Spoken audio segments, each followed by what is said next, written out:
দ্বিতীয়, আমি মনে করি আপনারা যারা এখানে উপস্থিত হয়েছেন, ছেলেরা আছেন, মেয়েরা আছেন, সবারই পড়ার অধিকার আছে। উন্মুক্ত ময়দানে সবাই পড়বে, এটা ইসলাম কোনোদিন নিষেধ করে নাই।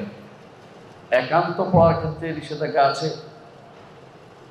একান্ত পড়ার ক্ষেত্রে নারী পুরুষ একসাথ হবে না, একা একই, এটা ইসলাম বলে। কারণ দুইজন একাত্ম হলে তৃতীয় জন শয়তান হয়, আমার নবী বলেছেন। এটা অস্বীকার করার কোনো জো নেই। কিন্তু উন্মুক্ত প্লেস যেটা আছে, এখানে পড়তে পারবে সবাই। কিন্তু যে জিনিসটা আপনারা এখানে তুলে ধরা হয়েছে, নিরাপদ শিক্ষা ব্যবস্থা নিশ্চিতকরণে, নিরাপদ শিক্ষা পরিবেশ নিশ্চিতকরণে যৌন হয়রানি প্রতিরোধ। নিরাপদ তো বুঝেন, প্রত্যেকটি মানুষ বুঝে। যখন বলে যে কুকুরে কামড় দিবে, কি করতে হয়? কুকুরের কাছে যেতে হয়, কুকুর থেকে দূরে থাকতে হয়। সাপে কামড় দিবে শুনলে ওই ঘরেই যান না আপনি, সাপে কামড় দিবে। একটা কুকুরের কামড় কিন্তু এত ভয়াবহ নয় যতটুকু একটা আপনার জীবনটা নষ্ট করার জন্য যৌন হয়রানি যথেষ্ট হয়ে যায়। কোনো কারণে কোনো মেয়ের যদি যৌন হয়রানি হয়ে যায়, এই মেয়েটা পরবর্তী জীবনটা শুধু ধুকে ধুকে মরে, কাউকে বলতেও পারে না। তার স্বামীকেও ঠকানো হয়, এবং পর জেনে যদি জানি হয়ে যায়, তার জন্য এটা পিতামাতার জন্য অকল্যাণের বিষয় হয়ে যায়। পিতামাতার কপালে দাগ লেগে যায়। পিতামাতা তখন কিছুই করতে পারে না, না ছেড়ে দিতে পারে সন্তান সন্ততিকে, না কিছু বলতে পারে কাউকে। আপনার সচেতনতা আপনারই নেওয়া দরকার, আপনারই নেওয়া দরকার। আমরা আপনাকে কিছু দিক নির্দেশনা দিব, যেমন লম্বা করবো না, কয়েকটি দিক নির্দেশনা বলব। 1 নম্বর হচ্ছে, আপনাকে ইমানি শক্তিতে বলিয়ান থাকতে হবে। আপনি যে ধর্মেরই হন না কেন, কোনো ধর্মে যৌনতাকে অনুমোদন করেনি। আপনি পুরুষ হন, ছেলে হন, মেয়ে হন, উস্তাদ হন, শিক্ষক হন, কর্মচারী হন, কর্মকর্তা হন, সবাই কারো না কোনো ধর্মের অনুসারী। আর ধর্ম যদি অনুসারী নাও হন, আপনি কিন্তু নৈতিকতার কথা বলেন, মানবিকতার কথা বলেন। আপনি যা ইচ্ছা তা করে বেড়াতে পারেন না, আরেকজনের ক্ষতি করার আপনার অধিকার নাই। সুতরাং আপনাকে প্রথমে, যেহেতু আমি বলছি ইমানিয়াতে চেতনা আপনার থাকতে হবে। আমার বড় জিনিস হচ্ছে আমার দিন, আমার যে কোনো দিনে এটাকে হারাম করেছে। যেমন আল্লাহ তাআলা কোরআনে কারীম বলেছেন, ওয়ালা তাকরাবুজ জিনা, বেবিচারের কাছেও যেও না। ইন্নাহু কানা ফাহিশাতান ওয়া সাআ সাবিলা, এটা অশ্লীলতা এবং সবচেয়ে নিকৃষ্ট কাজ হচ্ছে বেবিচার। যেই বেবিচার আপনাকে জীবনটাকে আপনার একেবারেই নিঃশেষ করে দিবে, সেই যৌনতা, সেই বেবিচারের কাছে আপনি কেন যাবেন? বেবিচার থেকে বাঁচানোর জন্য আপনি ভালো করে জানেন যে নারী পুরুষের যে চাহিদা, এটা ইসলাম জানে, এটা আল্লাহ এভাবে দিয়েছেন, এটা থাকবেই। নাহলে পৃথিবী আল্লাহর যে উদ্দেশ্য তামির, পৃথিবীকে পরিপূর্ণভাবে পৃথিবীকে মানুষ দিয়ে ভর্তি করে দেয়া, এটা থাকতো না। কিন্তু এটাকে বৈধ উপায় দিয়ে দিয়েছেন, অবৈধ উপায় বন্ধ করে দিয়েছেন। যে কোনো জিনিসকে আপনি ভালোভাবে ব্যবহার করতে পারেন, খারাপভাবে ব্যবহার করতে পারেন। আমি যে মাইকটিতে কথা বলছি, এই মাইকটিকে আপনি কোরআনও শুনতে পারেন, এটা দিয়ে আপনি হারাম কিছু মানুষকে শোনাতে পারেন।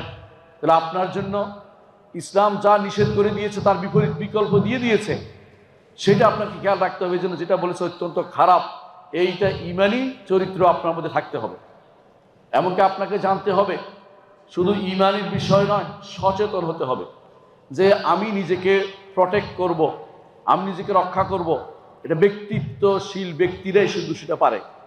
ছেলে মেয়েদেরকে আমরা ব্যক্তিত্ববান করে তৈরি করতে চাই। বিশ্ববিদ্যালয়ের ছাত্র যখন হয়েছ, সর্বোচ্চ বিদ্যাপীঠের ছাত্র, সর্বোচ্চ জ্ঞান গরিমা তোমাদের থাকবে, সর্বোচ্চ সচেতনতা তোমাদের থাকবে। কারো কোনো ফাঁদে পড়বে না, কোনো রকমের ধোকায় পড়বে না, কোনো সাময়িক কোনো আবেগে নিজেদেরকে ধ্বংস করে দিবে না। এটা তোমাদের কর্তব্যের ভিতরে পড়ে নিজেকে সচেতন করে তোলা। দ্বিতীয়ত, তোমাদের জানা থাকতে হবে যে এর জন্য দুনিয়াতেও শাস্তি রয়েছে, আখিরাতেও শাস্তি রয়েছে। দুনিয়াতে শাস্তি, অবিবাহিত যদি হও তুমি, তাহলে তোমার জন্য 100 বেত্রাঘাত ইসলাম নির্ধারণ করে দিয়েছে।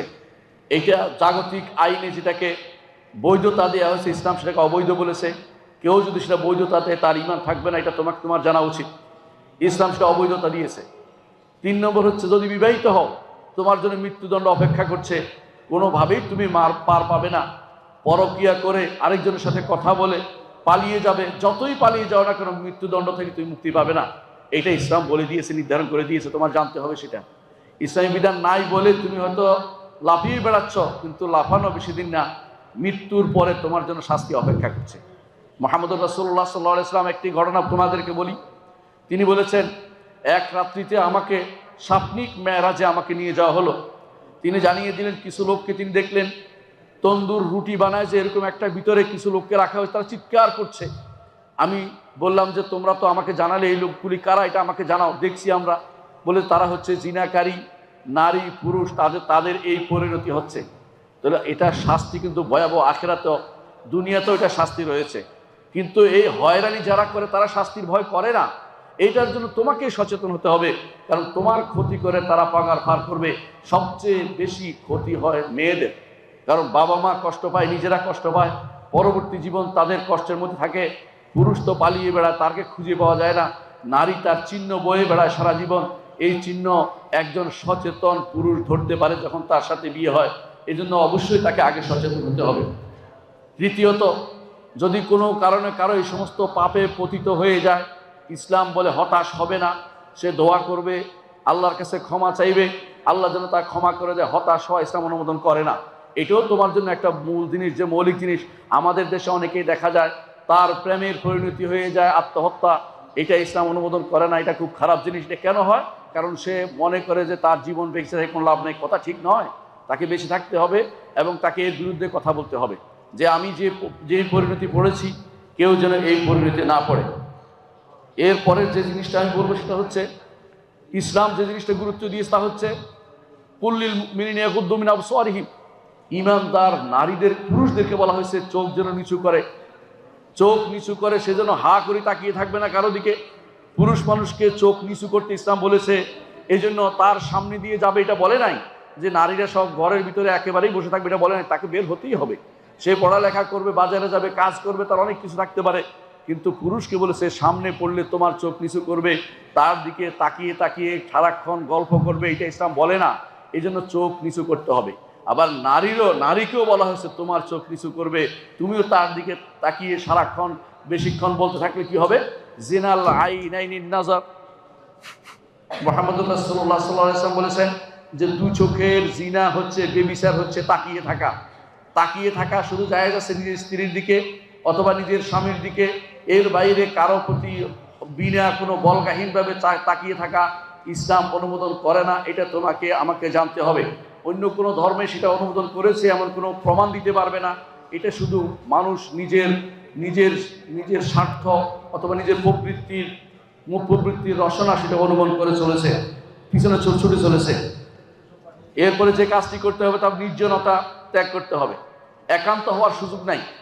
যদি আপনি কোনো ছেলের সাথে কথা বলেন, সবার সামনে কথা বলবেন। কোনো মেয়ের সাথে কথা বললে একান্তে কথা বলতে পারবেন না, আরেকজন নিয়ে সাথে বলবেন। কোনো শিক্ষকের রুমে গেলে একা যাবেন না, 2-3 জন যাবেন আপনারা। এটা খেয়াল রাখবেন, কখনো কোনো শিক্ষকের রুমে একা যাবেন না, কারণ তৃতীয় জন শয়তান হবে, তাকে ভুল পথ দেখাতে পারে। মানুষের মধ্যে এই চাহিদা আছেই, এটাকে আপনি অস্বীকার করতে পারবেন না। চাহিদা বন্ধ হবে না, আপনাকে সচেতন অবলম্বন করতে হবে। একে একই কোনো পুরুষ টিচারের রুমে যাবেন না, অথবা একে একই কোনো নারী টিচারের রুমও যাবেন না। তৃতীয়ত যে কাজটি করতে হবে তা হচ্ছে প্রযুক্তির সঠিক ব্যবহার করতে হবে। আপনার হাতেই এখন যেটা আছে, এটা আপনাকে যৌন উন্মাদনায় নিমজ্জিত করতে পারে। একটা খারাপ ছবির দিকে, পর্নোগ্রাফির দিকে আপনি তাকিয়ে থাকলে 5 মিনিট পরে আপনার মাথা খারাপ হয়ে যাবে। এই জন্য পর্নোগ্রাফি থেকে মুক্ত হওয়ার জন্য আপনার হাতটাকে নিয়ন্ত্রণ করবেন। আপনার এখানে যেন পর্নোগ্রাফি না আসে, পর্নোগ্রাফির সাইটগুলি ব্লক করে দিবেন। একবার দেখারও সুযোগ নাই, কারণ আপনার অ্যালগোরিদম তাদেরকে জানিয়ে দিচ্ছে যে আপনি এটা পছন্দ করেন। একবার দেখলে আপনার মোবাইল ভর্তি করে দিবে, এই সমস্ত খারাপ চিত্র দিয়ে আপনার মোবাইল ভর্তি করে দিবে। এরপরে আপনাকে আরেকটি জিনিস করতে হবে, তা হচ্ছে সৎসঙ্গ।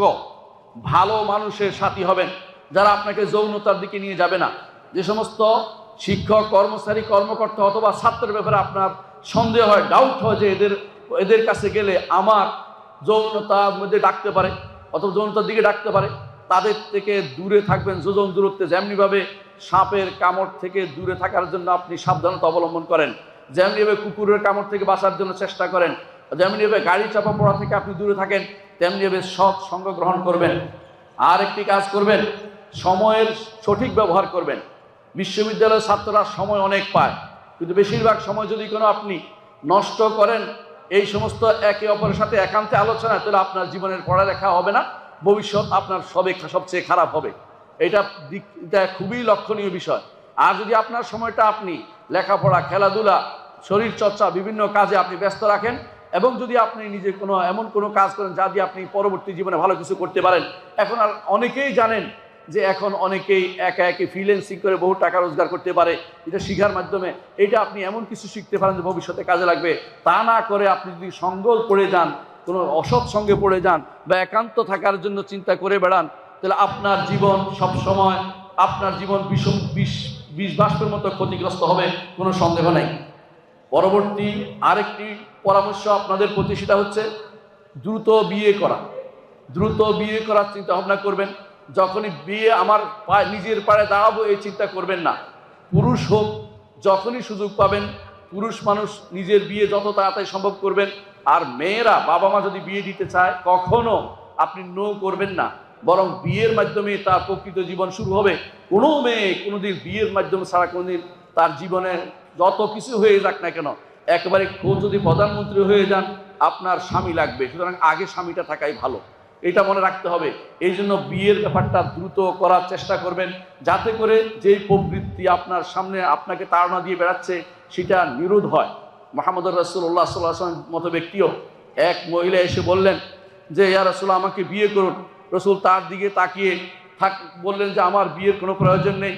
তারপর তিনি তার ঘরে চলে গেলেন। তারপর ফিরে এসে বললেন, প্রতিটি নারীর কাছে যা আছে তার স্ত্রীর কাছে তা আছে। একজন মানুষ তার ঘরের ভিতরে গেলেই তার সব কিছু সমাধান হয়ে যায়। এই জন্য আপনার বিয়ে আপনার জন্য একটা বড় সমাধান, এটা আপনাকে মনে করতে হবে। এটাকে খারাপভাবে নেওয়ার কোনো সুযোগ নেই। বিয়ে যদি রাখতে না পারেন, যৌন নিরোধনের জন্য, যৌনতা নিরোধন ইসলাম আপনাকে একটা বিকল্প দিয়েছে, তা হচ্ছে সাওম পালন করা। আপনি চেষ্টা করবেন সোমবার এবং বৃহস্পতিবার সাওম পালন করতে। এতে আমার নবী যেটা বলেছেন সেটা সত্য, যে আপনার যৌন নিপীড়ন থেকে আপনি যৌন নিপীড়নের যেই প্রবৃত্তির যে চাহিদা, তা থেকে আপনি বাঁচতে পারবেন। তৃতীয়ত কাজ হচ্ছে পারিবারিক এবং সামাজিক দায়িত্ব। তা হচ্ছে যে পরিবারের মধ্যে আপনাকে সচেতন করে তুলতে হবে।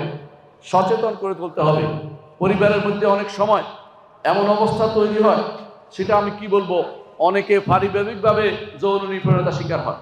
আপনি হয়তো বিশ্বস্ত মনে করে কাউকে বাসায় জায়গা দিয়েছেন, এই ব্যক্তি আপনার সর্বনাশ করে ছাড়বে। এখন পত্রিকায়, সামাজিক যোগাযোগ মাধ্যমে এমন সব জিনিস আমরা দেখতে পাই, যার মধ্যে বোঝা যায় যে মানুষ নিজেই সেফ। একটি মেয়ে নিজের সচেতনতা তৈরি করবে, পরিবারের মধ্যেও সে যেন সচেতন থাকতে পারে সেই চিন্তা ভাবনা করবে। তারপরে সবচেয়ে বড় যেটা দরকার, শালীনতার পোশাক পরবেন। আপনি অশালীন হবেন না, কারণ আল্লাহ তাআলা আপনাকে বলেছেন শালীন হতে। ওয়ালা তাবাররাজনা তাবারুজাল জাহিলিয়াতিল উলা, জাহিলি যুগে যেভাবে অশালীন অবস্থায় ঘুরে বেড়ায়, সেভাবে আপনি অশালীন হবেন না। অর্থাৎ আপনাকে শালীন পোশাক পরতে হবে। আর যদি আছে ভালো পারেন, পর্দা অবশ্যই মেনটেন করে চলবেন। পর্দাটা নারীর জন্য আল্লাহর পক্ষ থেকে বড় দেওয়া নেয়ামত। এই পর্দার মাধ্যমে নিজেকে সেভ করতে পারবেন। আপনি জানেন যে পর্দার মধ্যে আপনার সম্মানও বজায় থাকে। আপনি পর্দা করে গাড়িতে উঠলে আপনার জন্য জায়গা ছেড়ে দেওয়া হবে, আর পর্দা বাদে উঠলে আপনি দেখবেন যে আপনার সম্মান করা হচ্ছে না। এটা কারণ হচ্ছে আপনি নিজেই পুরুষের ভূমিকায় যেতে চান। পুরুষ নারীর মতো হবে না, নারীর পুরুষের মতো হবে না। আমার নবী এটা স্পষ্ট করে দিয়েছেন। তাদের উপর লানত, যে সমস্ত নারীদের উপর, সেই সমস্ত নারীদের উপর যারা পুরুষের মতো চলে, আর সেই সমস্ত পুরুষের উপর লানত যারা নারীদের মতো চলে। এই যে নারী পুরুষ আলাদা সৃষ্টি আমার রবে করেছেন। দুনিয়ার মানুষদের একসাথ করে ফেলতে চায়। কেউ যদি কাটাকুটি করে নিজেকে হুসিমিন বানাতে চায়, তাহলে সেটা দুঃখজনক হবে। ইসলাম সেটা অনুমোদন করে না। ইসলাম LGBTQ অনুমোদন করে না। যৌন নিপীড়ন শুধু যৌনতা নারী পুরুষের মধ্যে সীমাবদ্ধ নয়, নারীদের মধ্যে যা করে সেটাও ইসলামে নিষিদ্ধ, এবং পুরুষে করলে সেটা ইসলামে নিষিদ্ধ, এবং সেটার মৃত্যুদণ্ডই একমাত্র সমাধান ইসলাম দিয়েছে। শুধু প্রমাণিত হতে হবে। প্রমাণিত না হয় কারোর উপর দিকে চাপিয়ে দেওয়া যাবে না। কিন্তু এখন এমন অবস্থা হয়ে গেছে, আইন করে আমরা সেটাকে নিয়ন্ত্রণ করতে হচ্ছে। আইন কিন্তু ঘরের ভিতরে থাকে না, আইন মনের ভিতরে ঢুকে না, আইন শুধু বাইরেই থাকে। সেজন্য ইসলামী শিক্ষার কোনো বিকল্প নেই, সেজন্য শরিয়া শিক্ষার কোনো বিকল্প নেই, শরিয়া জানার কোনো বিকল্প নেই। ইসলাম দ্বীন সম্পর্কে আপনাকে পুরোপুরি জানতে হবে। একটি বই আপনি পড়বেন একটি মুসলিম হিসাবে আমার কি আকীদা বিশ্বাস রাখতে হবে, আরেকটি বই পড়বেন আমার জীবনে কি করণীয় আছে, ফিক আমি কিভাবে জানবো, শরিয়া কিভাবে জানবো। এটা না জেনে আপনি কবরে গেলে আপনি প্রশ্ন উত্তর দিতে পারবেন না। আমি কার ইবাদত করেছি, আমার রবকে, আমার দিন কি ছিল, আমার নবী কে ছিল, 3 প্রশ্ন উত্তর রেডি রাখার জন্য আপনাকে আকীদা ও শরিয়া দুটোই পড়তে হবে। দুর্ভাগ্যবশত ইসলামী বিশ্ববিদ্যালয় আকীদা নামে কোনো সাবজেক্ট হয় নাই এবং শরিয়া নামে কোনো সাবজেক্ট, শরিয়া নামে অনুষদ হয় নাই, যার অধীনে পড়ালেখাগুলি হতে পারত। এটা আমাদের জন্য দুর্ভাগ্য এটা, যে আমরা জাগতিক অনেকগুলো ডিপার্টমেন্ট খুলেছি, কিন্তু আল্লাহর দিন শিখার জন্য আমরা খুলিনি। যার কাছে আমাকে ফিরে যেতে হবে। আপনি যদি মনে করে থাকেন এভাবে পড়েই আপনি আল্লাহর কাছে যাবেন আর পার পেয়ে যাবেন, ভুলের উপর আছেন। পার পেতে হলে আল্লাহর কথা শুনলেই শুধু সে উত্তরটা দিতে পারবেন।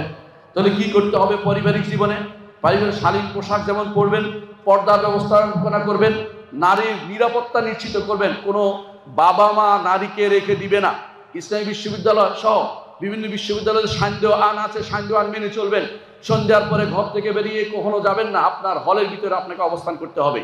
কারণ হলের ভিতরে আপনার বুয়ুত, আল্লাহ বলছে ওয়াকারনা ফি বুয়ুতিকুন্না, তোমরা তোমাদের ঘরে অবস্থান করো।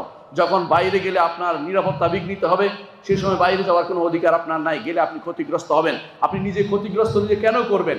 যখন আপনি একা একই বের হবেন না, যদি বের হতেই হয় কয়েকজন মিলে বের হবেন, যাতে করে শয়তানরা আপনার উপরে কোনোভাবে আক্রমণ করতে না পারে, আপনি সেটাকে নিশ্চিত করবেন।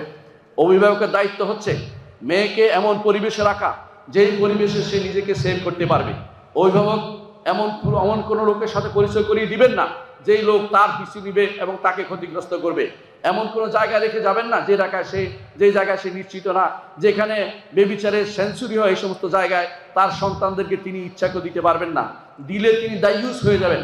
দায়ুস বুঝেন? আমার নবী বলেছেন, যে ব্যক্তি তার পরিবারে অপকর্ম হতে দেখে চুপ থাকে সে ব্যক্তি জান্নাতে যাবে না। আপনার বাবা যদি জানে যে আপনি অপকর্ম করে বেড়ান, আপনি অপকর্ম করার সুযোগ আছে, ওখানে খারাপ ভালো থাকার সুযোগ নাই, আপনাকে সেখানে রাখা, সেখানে অবস্থান করানো আপনার বাবার জন্য জায়েজ নাই। আপনার বাবা তখন দায়ুস হয়ে যাবেন, তার জন্য আখিরাত বরবাদ হয়ে যাবে। জিনিসটা অভিভাবকের সচেতনতা দরকার রয়েছে। এমন কোনো লোকের সাথে আপনাকে যেন না পাঠায়, যেই গৃহকর্মী অথবা যেই ড্রাইভার আপনার নিরাপত্তা বিধানের ব্যাপারে আপনার সন্দেহ থাকে, এমন ব্যক্তিকে রাখবেন না। শুধু তাদেরকে রাখতে পারবেন যাদের যৌনতা কমে গেছে, বৃদ্ধ যারা গাড়ি চালায় তাদেরকে, অথবা যাদের এই ব্যাপারে কোনো আগ্রহ নেই তাদেরকে শুধু আপনার সাথে দিতে পারে। কারণ আপনার এবং তার মাঝে যদি আপনি 10 দিন বসে থাকেন, 11 দিনের মাথায় একটা হিংস্রতা মাথা চাড়া দিয়ে আসবে। কারণ মানুষ মাত্রেই ওমা উবাররিউ নাফসি ইন্নান নাফসা লাআম্মারাতুম বিসসু, মানুষ নিজেকে কখনো পবিত্র ঘোষণা করতে পারে না। নফসের ভিতরে একটা কি আছে, একটা খারাপ মোটিভ আছে, এটা মানুষকে তাড়িয়ে বেড়ায়। আপনি এই জন্য সাবধান থাকবেন যে আপনি এমন কারোর সাথে যাবেন না যে আপনাকে বিপদে ফেলতে পারে। বিশ্বস্ত লোককে আপনার দায়িত্ব দিবেন পারিবারিক যৌনতা থেকে বাঁচার জন্য। কখনো এমনকি নিজের একদম মাহরাম, যাদেরকে আপনি মাহরাম বলেন, তাদের কাছেও মেয়েকে কখনো একাকী ছেড়ে যাবেন না। কারণ মেয়েকে যদি আপনি একাকী ছেড়ে যান, কখন শয়তান এসে ক্ষতিগ্রস্ত করে আপনি বলতে পারবেন না। এই জন্য আপনার মেয়েকে আপনি রক্ষা করার চেষ্টা করবেন, আপনি নিজেকে সেভ করবেন। তার সাথে একান্ত হওয়ার কোনো সুযোগ নেবেন না, অর্থাৎ তার সাথে একান্ত হবেন না যাকে আপনি বিশ্বস্ত মনে করেন না, অথবা মাহরাম হলেও তার সাথে একান্ত হওয়ার সুযোগ নাই। কারণ অবিশ্বস্ততা এখন সর্বত্র মাথা ছাড়া দিয়ে উঠেছে। আর একটি কাজ আপনাকে করতে হবে, সেটা হচ্ছে নৈতিকতা এবং দ্বীনি মূল্যবোধের ব্যাপারটি ছড়িয়ে দিতে হবে। এটা ব্যাপকভাবে ছড়িয়ে দিতে হবে। কিভাবে ছড়িয়ে দিবেন? এই যে গণমাধ্যমে বলতে হবে এবং খুতবায় বলতে হবে। সামাজিক যে সমস্ত এখন বের হয়েছে, বিশেষ করে ফেসবুক বা ইনস্টাগ্রাম, এই জাতীয় যতগুলি বের হয়েছে, সবগুলিতে মানুষকে সচেতন করে তোলা আপনার দায়িত্বের ভিতরে পড়বে। যত বেশি সচেতন হবে তত বেশি এই যৌন হয়রানি থেকে রক্ষা পাওয়ার সুযোগ তৈরি হবে। দ্বিতীয়ত আরেকটি কাজ করবেন, অশ্লীলতা ছড়িয়ে পড়েছে। আল্লাহ তাআলা বলছেন যহরাল ফাসাদু ফিল বাররি ওয়াল বাহরি বিমা কাসাবাত আইদিন নাস। আল্লাহ তাআলা আরো বলেছেন ওয়ালা তাকরাবুল ফাওয়াহিশা মা যহরা মিনহা ওয়া বাতান, যে সময় অশ্লীলতা ছড়িয়ে পড়েছে এগুলির কাছেও তোমরা যেও না। কিন্তু আপনি জানেন যে অশ্লীলতা কিভাবে ছড়িয়ে পড়ে। অশ্লীলতা যেখানে আছে সেখানে যাবেন না। আপনি জানেন সেখানে অন্যায় হচ্ছে, আপনি যদি দেখেন চোখে তখন আশা করবে। আমার নবী বলেছেন চোখে দেখে মন আশা করে, আর কর্মকাণ্ড সেটা বাস্তবে পরিণত করে। জিনার প্রথম শুরু হয় চোখে দিয়ে, দেখা দিয়ে। দ্বিতীয় সুর অন্তর দিয়ে, তৃতীয় বাস্তবতায় পরিণত হয়ে যায়। এজন্য আপনি এই তিনটিকা অশ্লীলতা যেখানে আছে সেখানে যাওয়ার চেষ্টা কোনোভাবেই করবেন না। আরেকটি কাজ যেটা আমরা এই আলোচনার জন্য আসছি, প্রাতিষ্ঠানিক নিরাপত্তা, এটা আমাদের বেশি দরকার। প্রতিষ্ঠানে বেশিরভাগ বাচ্চারা থাকে বড় হলেই, তারা 6 বছর থেকে শুরু করে প্রতিষ্ঠানে আসা, 6 বছর থেকে শুরু করে অধিকাংশ সময় তারা 20-22 বছর পর্যন্ত, 25 বছর পর্যন্ত প্রতিষ্ঠানে থাকে। এই প্রতিষ্ঠানগুলোকে যতক্ষণ পর্যন্ত পরিপূর্ণভাবে আপনি স্বাভাবিকভাবে দিনের মুখে আনতে না পারবেন, দিনই পরিবেশে আনতে না পারবেন, আপনি যৌনতা থেকে আসলেই মুক্তি পাবেন না। যদি এরকম হতো যে মেয়েদের জন্য একটা আলাদা ইউনিভার্সিটি হয়েছে, ইসলামী বিশ্ববিদ্যালয়, তাহলে সেটা হয়তো শ্রেষ্ঠ, সেটার বিরুদ্ধে সেটা আর কেউ কথা বলার অধিকার থাকতো না। যেমন আমরা আপনার সৌদি আরব গেলে দেখবেন প্রিন্স নওরা ইউনিভার্সিটি আছে মেয়েদের জন্য, আবার আপনি দেখতে পাবেন মেয়েদের জন্য তয়বা ইউনিভার্সিটি আছে মদিনাতে, আলাদা ইউনিভার্সিটি আছে। মদিনা ইউনিভার্সিটি, আমি যে ইউনিভার্সিটি পড়েছি, কোনো মেয়ে সেখানে পড়ে না, কারণ হচ্ছে সেখানে মেয়েদের আলাদা ইউনিভার্সিটি করা হয়েছে, আলাদা একই জিনিস তারা আলাদা পড়ে। এই জন্য আমি যে কোনো সময় চিন্তা করব পারিবারিক প্রাতিষ্ঠানিক জায়গাতে আমি যেখানে বেশিরভাগ সময় আমার কাটাই, যেই সময়টা সবচেয়ে মূল্যবান সময়, যে সময়টা জীবনের মূল্যবান সময় হচ্ছে যৌবন। এই যৌবন কাল যেন আমার কখনো অপকর্মে লিপ্ত না হয়ে আমাকে কলুষিত না করে। আপনি ভালো করে জানেন যে যৌবন কালের ইবাদত আল্লাহর কাছে বেশি প্রিয়। যদি আপনি যৌবন কালে আপনি অশ্লীলতা থেকে বাঁচতে পারেন, আল্লাহ আপনাকে আরশের নিচে ছায়া দেবেন বলে আমার নবী বলে দিয়েছেন। কষ্ট করে যদি আপনি এই 20টা বছর 25 পর্যন্ত সাধারণত মেয়েরা পড়ালেখা করে, এই 20টা বছর 5 থেকে শুরু করে 20 বছর পর্যন্ত আপনি যদি যৌনতার নিপীড়ন থেকে নিজেকে বাঁচাতে পারেন, আরশের নিচে ছায়া পেয়ে আপনি জান্নাতে চলে যাবেন, আপনার জন্য কোনো ভয় থাকবে না। যেহেতু বিরাট আপনার জীবন রয়েছে, যে জীবনের কোনো শেষ নেই, যে জীবনের শত আনন্দ আপনি ভোগ করতে পারবেন, তাহলে আপনি এই সাময়িক এই জীবনে প্রাতিষ্ঠানিক বিষয়টাকে আপনাকে সচেতন হতে হবে। প্রাতিষ্ঠানিক এই সচেতনতার জন্যই ইসলামী বিশ্ববিদ্যালয় এই আইনটি করেছে। অসাধারণ বিষয় আমি উঠিয়ে দেখেছি। আপনারা সবাই এক কপি রাখবেন, পড়বেন, আপনার এটা দিয়ে উপকৃত হবেন আমি বিশ্বাস করি। আপনি কিভাবে এর থেকে বাঁচতে পারবেন পরিপূর্ণ একটা আপনাকে গাইডলাইন দেওয়া হয়েছে। কারণ বিশ্ববিদ্যালয়ে কিভাবে বাঁচতে হবে আমি শুধু একটা মৌলিক তত্ত্ব বলেছি যে বাঁচার জন্য নিজেকে সচেতন করবেন। সচেতন করে কি করতে হবে, কেউ যদি আপনাকে খারাপ প্রস্তাব দেয়, কেউ খারাপ কথা বলে, কি বললে, মেসেজ দিন, খারাপ কিছু বললে রেকর্ড করে সেটাকে প্রতিষ্ঠানের কাছে পৌঁছে দেওয়ার জন্য আপনাকে সুযোগ দেওয়া হয়েছে। এই সুযোগ আপনি কাজে লাগাতে পারবেন যাতে করে কেউ আপনার প্রতি কোনো খারাপ চোখে তাকাতে না পারে, সেটা আপনি নিশ্চিত করতে পারেন। এটা অবশ্যই একটা গুরুত্বপূর্ণ জিনিস। সুতরাং এটা যেমন দরকার, আরেকটি হচ্ছে জনস্বার্থে আলাদা কাঠামো তৈরি করা দরকার, যেটা বেসরকারি কোনো বিশ্ববিদ্যালয়ে নারী পুরুষকে একই হলে রাখা হয়েছে। দুর্ভাগ্যবশত ইসলামী একটা দেশে এরকম একটি পরিবেশ তৈরি তারা করেছে, নারী পুরুষকে এক হলে রাখা হচ্ছে। আপনি কি মনে করেন সেখানে তারা পবিত্র থাকবে?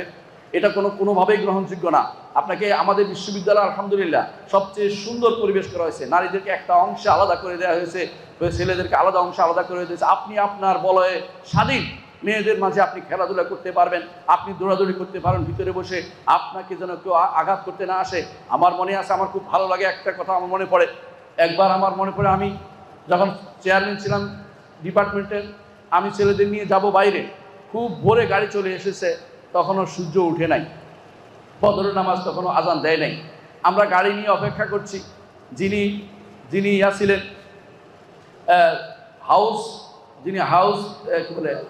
প্রভোস্ট ছিলেন, তিনি বললেন যে না, আপনি অপেক্ষা করতে হবে 1 ঘন্টা, এর আগ পর্যন্ত আমি মেয়েদেরকে বের হতে দিব না।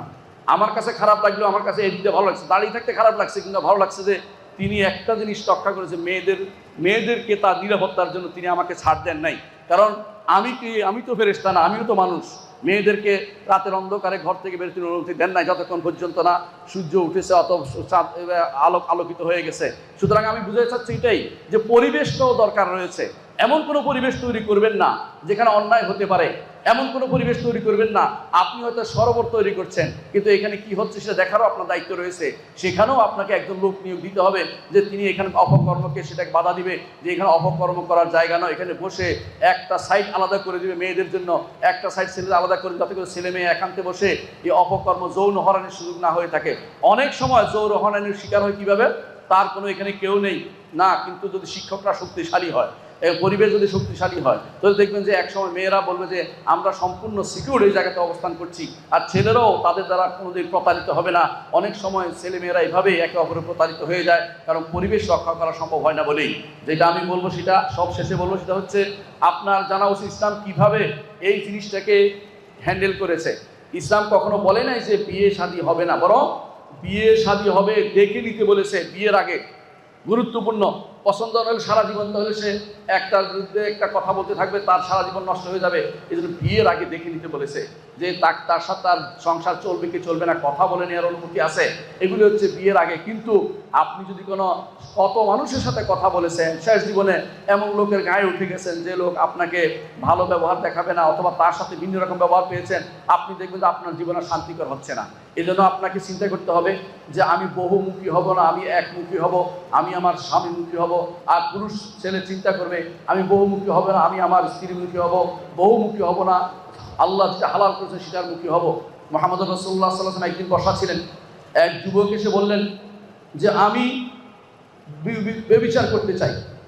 সবাই চতুর্দিক থেকে দৌড়ে আসতো চি চি করে, যে কি বলে এই যুবক, কি বলে, রাসূলের কাছে অনুমতি চাইতে আসছে ব্যভিচার করার জন্য। রাসূলুল্লাহ সাল্লাল্লাহু আলাইহি ওয়াসাল্লাম বললেন যে থামো, ওর সাথে কথা বলি আমি। তিনি বললেন যে তুমি কি তোমার মায়ের সাথে কাউকে ব্যভিচার করতে দিবে? না, দিব না। তেমনিভাবে কারো যার সাথে তুমি ব্যভিচার করবে, কারো না কারো মা। তারপর বলে তুমি কোনো বোনের সাথে, তোমার বোনের সাথে ব্যভিচার করতে দিবে? বলে না, দিব না। বলে তাহলে সবাই কেউ না কেউ তোমার যার সাথে ব্যভিচার করতে চাও, কারো বোন, কারো কন্যা, এইভাবে তিনি একটা একটা করে যতগুলি মাহারাম তাদের কথা উল্লেখ করে ওই যুবককে আল্লাহর কাছে দোয়া করেন, আল্লাহ তোমার অন্তরটাকে পরিচ্ছন্ন করে দিন, তোমার লজ্জাস্থানকে হেফাজত করুন, দোয়া করে দিয়েছেন। এই ছেলেটি বেরিয়ে গেছে, সে এত বেশি পবিত্র হয়ে গেছে যে বলার বাইরে। সেই জন্য আমি অনুরোধ জানাবো যে নববী তরিকাতে আপনি ফিরে আসুন, নববী তরিকাতে আপনি ফিরে আসুন, দেখবেন যে আপনার শান্তি হবে। আমার নবীর পদ্ধতি চলে আসুন, আপনি কোনো হতাশ হবেন না, আপনার কোনো ক্ষতি হবে না, আপনি সঠিক পথে চলতে পারবেন।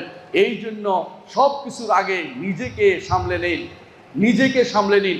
যেই কলা খোলা থাকে সেই কলাতে মাছি ভন ভন করে। আপনি নিজেকে মাছি আসার সুযোগ দিবেন না, নিজেকে অবশ্যই কিছু দিয়ে নিজেকে ঢেকে নিন।